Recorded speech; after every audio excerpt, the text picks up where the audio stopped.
Vandaag verhaal. Ik heb gekozen Me Talk Pretty One Day, geschreven door David Sedaris. Ik ken verder zijn werk niet zo, ik heb wel van hem gehoord. Dat hij vaak hele grappige, scherpe verhalen schrijft. De een die ik nu heb gekozen gaat over... David Sedaris zelf is naar Frankrijk gegaan. Hij is een Amerikaan. Heeft een tijdje in Frankrijk gewoond. En daar heeft hij heel veel over geschreven. En deze gaat over zijn Franse les. Dus ik dacht, nou, daar kunnen jullie vast wel wat mee.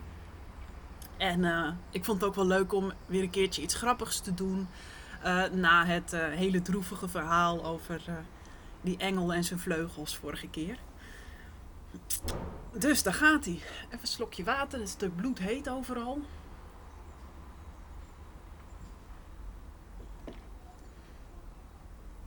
Ontspan.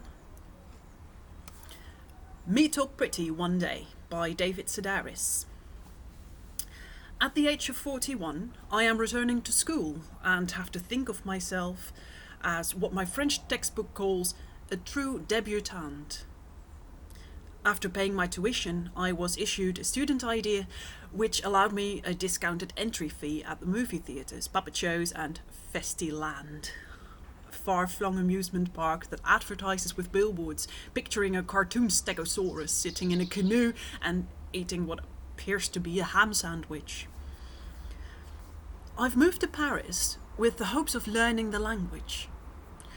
My school is an easy 10-minute walk from my apartment, and on the first day of class, I arrived early, watching as the returning students greeted one another in the school lobby. Vacations were recounted, and questions were raised concerning mutual friends with names like Kang and Vlatnia. Regardless of their nationalities, everyone spoke what sounded to me like excellent French. Some accents were better than others, but the students exhibited an ease and confidence that I found intimidating. As an added discomfort, they were all young, attractive and well-dressed, causing me to feel not unlike Pa Kettle trapped backstage after a fashion show. The first day of class was nerve-wracking, because I knew I'd be expected to perform. That's the way they do it here. It's everybody into the language pool, sink or swim. The teacher marched in, deeply tanned from a recent vacation, and proceeded to rattle off a series of administrative announcements. I've spent quite a few summers in Normandy, and I took a month-long French class before leaving New York. I'm not completely in the dark. Yet I understood only half of what this woman was saying. If you have not or by this time, then you should not be in this room. Has everyone no? Everyone?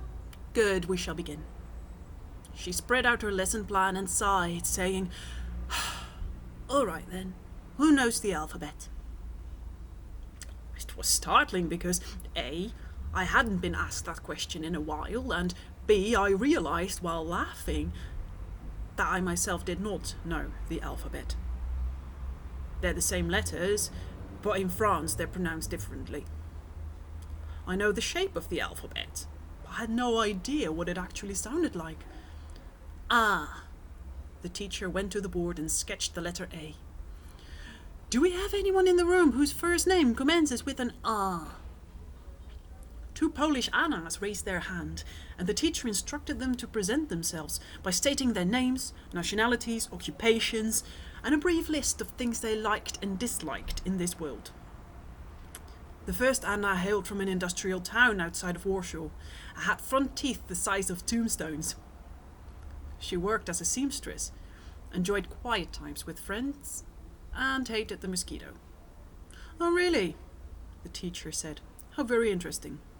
I thought that everyone loved the mosquito, but here, in front of all the world, you claim to detest them. How is it that we've been blessed with someone as unique and original as you? Tell us, please.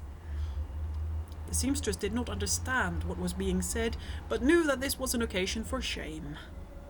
Her rabbity mouth huffed for breath, and she stared down at her lap as though the appropriate comeback were stitched somewhere along the zipper of her slacks.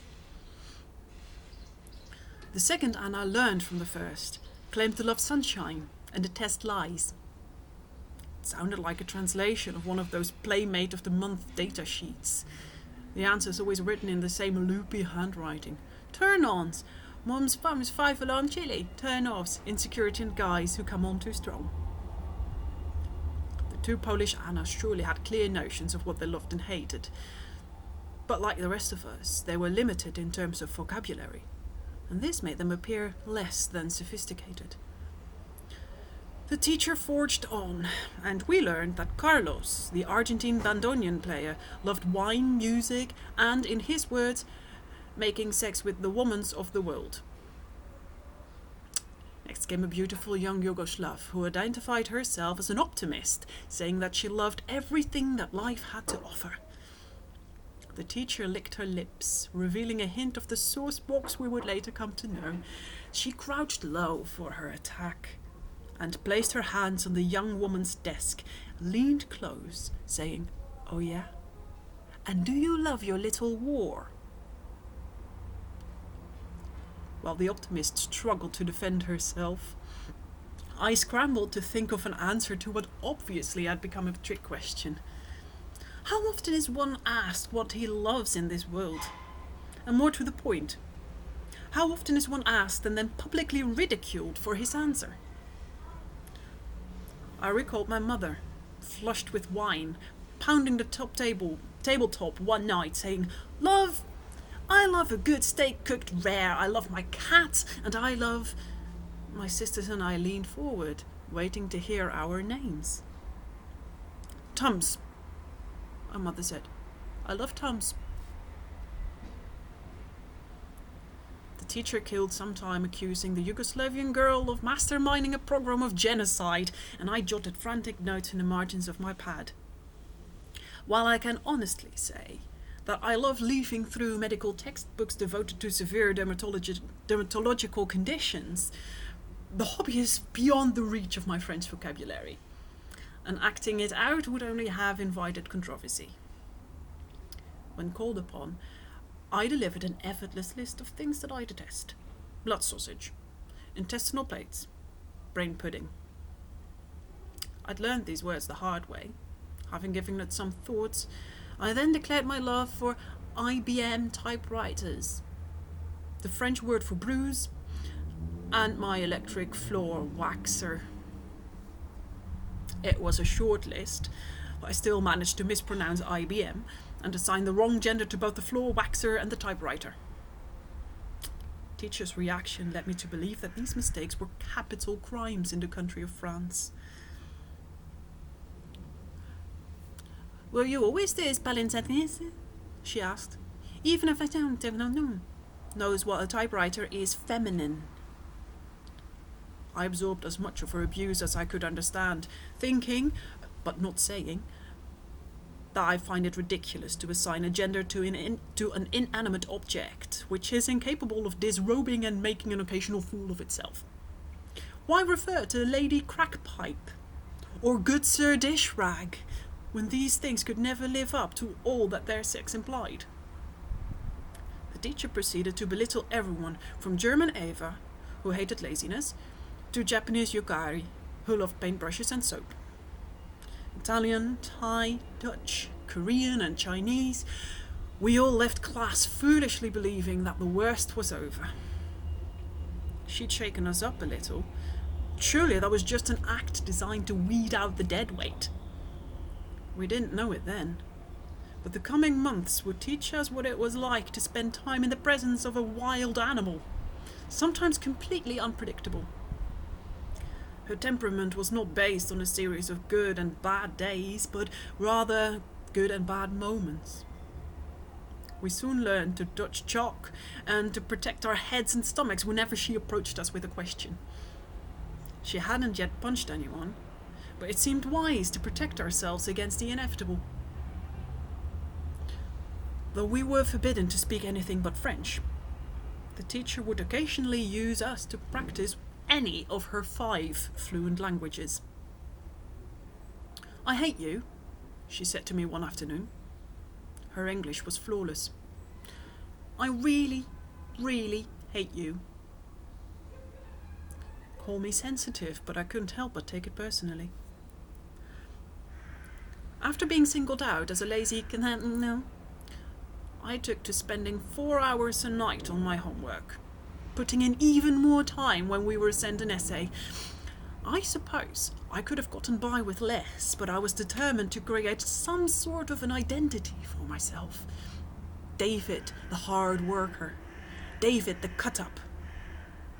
We'd have one of those complete this sentence exercises, and I'd fool with the thing for hours, invariably settling something like, a quick run around the lake? I'd love to.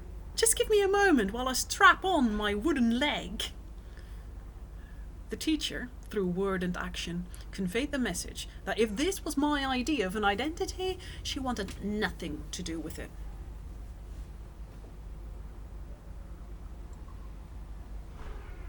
My fear and discomfort crept beyond the borders of the classroom and accompanied me out onto the wide boulevards.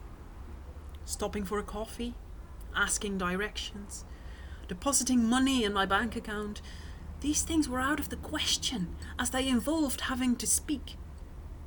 Before beginning school, there'd been no shutting me up. But now, I was convinced that everything I said was wrong. When the phone rang, I ignored it.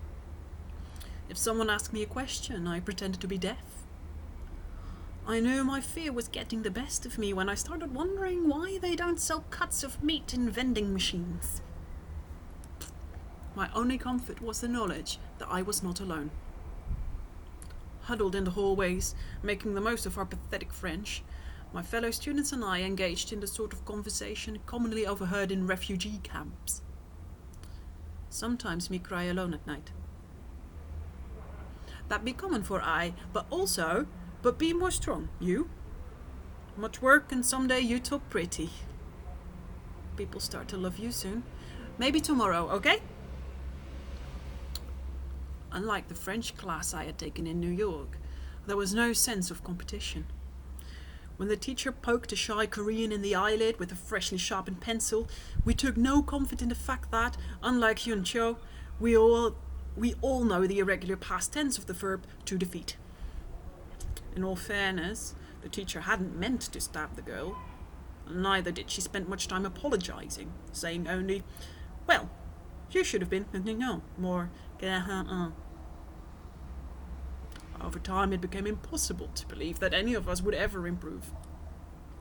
Fall arrived, and it rained every day, meaning we could now be scolded for the weather dripping off our coats and umbrellas.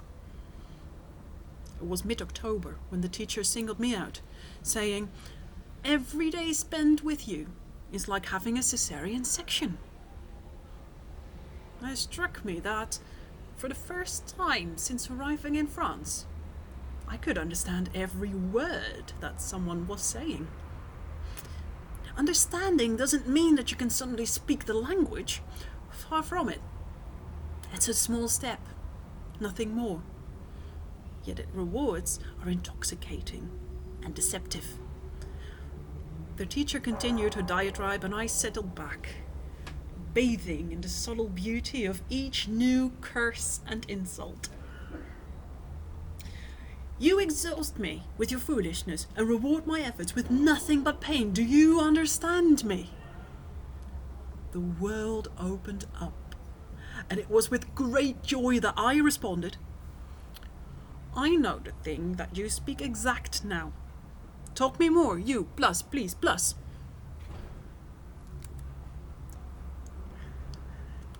Super grappig verhaaltje over hoe moeilijk het is om een taal te leren. En dat ineens, als je denkt dat het niet meer goed gaat komen, je toch dingen begint te begrijpen. Goed, volgende week natuurlijk weer een nieuw verhaal. Geen idee wat, maar ik hoop dat jullie deze in elk geval leuk vonden. Goed weekend.